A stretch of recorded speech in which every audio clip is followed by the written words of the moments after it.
ఈ ఏడాది లెజెండ్ సినిమాతో బాక్సాఫీస్పై విరుచుకుపడ్డ నందమూరి నటసింహం బాలకృష్ణ వచ్చే ఏడాది ప్రారంభంలోనే తన కొత్త సినిమాను ప్లాన్ చేశాడు. లెజెండ్తో కొత్త రికార్డు సృష్టించిన బాలయ్య ఈ మధ్య లెజెండ్ 275 డేస్ ఫంక్షన్ జరిపి నందమూరి అభిమానుల్లో ఫుల్ జోష్ నింపాడు. ఫ్యాన్స్లో ఈ జోష్ కంటిన్యూ చేయడానికి బాలయ్య న్యూ ఇయర్ గిఫ్ట్నిచ్చేశాడు. బాలయ్య ప్రస్తుతం కొత్త దర్శకుడు సత్యదేవ డైరెక్షన్లో లైన్ అనే సినిమా చేస్తున్నాడు. లైన్ను బాలకృష్ణ కొత్త ఏడాది ప్రారంభంలోనే రిలీజ్ చేయాలని ప్లాన్ చేస్తున్నాడు.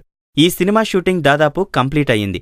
అయితే ఈ సినిమా ఫస్ట్ టీజర్ని జనవరి 1న రిలీజ్ చేయాలని ముహూర్తం కూడా పెట్టారు. బాలకృష్ణ తన మూవీకి సంబంధించిన టీజర్ని న్యూ ఇయర్కి రిలీజ్ చేయడం ఇదే ఫస్ట్ టైం. టీజర్తోనే ఫ్యాన్స్లో పండగ వాతావరణం నింపాలని బాలయ్య మంచి స్కెచ్ వేశాడు. ఈ ఆడియోను కూడా జనవరిలోనే రిలీజ్ చేసి సినిమాను ఫిబ్రవరిలో రిలీజ్ చేయాలని సినిమా యూనిట్ భావిస్తుంది. ఇక కళ్యాణ్ రామ్ నటిస్తున్న కొత్త సినిమా పటాస్ సినిమా థియేటర్ ట్రైలర్ను కూడా న్యూ ఇయర్ కానుగ్గా రిలీజ్ చేయనున్నారు. వరుస ఫ్లాప్స్తో సతమతమవుతున్న కళ్యాణ్ రామ్ పటాస్తో మంచి సక్సెస్ కొట్టాలని భావిస్తున్నాడు. అందుకు తగ్గట్టుగానే సినిమా ప్రమోషన్ కూడా బాగా చేయాలని ప్లాన్ చేస్తున్నాడు. ఇప్పటికే రిలీజైన పటాస్ మూవీ ఫస్ట్ లుక్స్ మంచి క్రేజ్ వచ్చింది. ఇప్పుడు పటాస్ థియేటర్ ట్రైలర్స్తో ఆ క్రేజ్ను మరింత పెంచాలని ఈ నందమూరి హీరో ప్లాన్.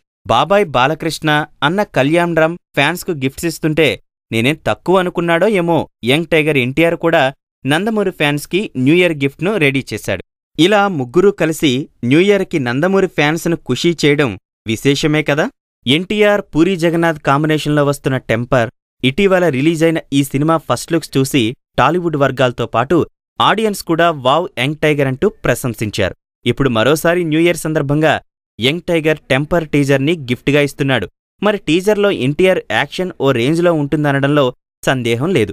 ఈ సినిమాకు సంబంధించిన అన్ని కార్యక్రమాలు కూడా కంప్లీట్ అయినట్లు సమాచారం. ఇలా వరుసపెట్టి ఒకే రోజు నందమూరి హీరోలు వారి సినిమాలకు సంబంధించిన టీజర్స్ని విడుదల చేసి అభిమానులకి పెద్ద గిఫ్ట్స్ ఇస్తున్నారు. అంతేనా, వీరు నటించిన ఈ 3 సినిమాలను కూడా చాలా షార్ట్ పీరియడ్లో రిలీజ్ చేయాలని చూస్తున్నారు. జనవరిలో కళ్యాణ్ రామ్ పటాస్ రిలీజ్కి రెడీ అవనుంది. అలాగే ఫిబ్రవరిలో బాలయ్య లైన్ సినిమా రిలీజ్ కానుంది. అదే నెలలో టెంపర్ రిలీజ్ అయ్యే ఛాన్సులు ఉన్నాయి. లేదంటే టెంపర్ మార్చి ఖచ్చితంగా రిలీజ్ అవుతుంది. ఇలా 3 సినిమాలను రిలీజ్ చేస్తూ నందమూరి స్టార్స్ వారి ఫ్యాన్స్లో జోష్ నింపుతున్నారు.